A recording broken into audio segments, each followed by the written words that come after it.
сооружение 80 метров кубических. И справа за рекой Приливной противодесантные общевойск противника заранее подготовленными 4.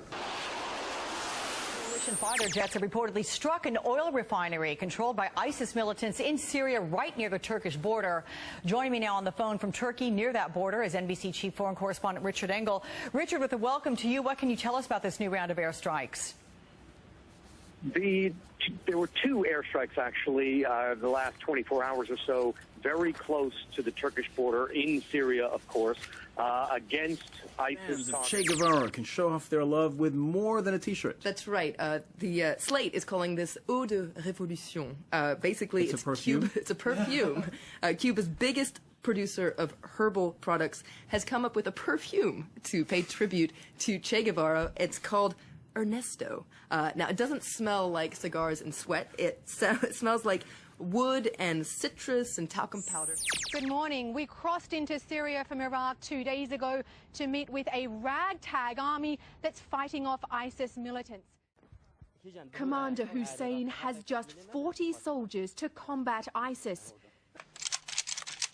10 of them are women, some of them teenagers. Are your female soldiers, are they good fighters? There's no difference between the men and the women, he said. Some of the women are better fighters than I am. At 19 years old, Akina Akin is already battle-hardened. ISIS has kidnapped women. We hear many reports of them raping women, of them forcing women to marry their commanders. Are you frightened about what might happen if you're captured?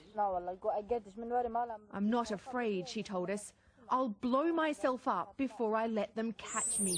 In the closest Turkish city to the Syrian border, children line up for what has become a precious, rare commodity, a plate of food.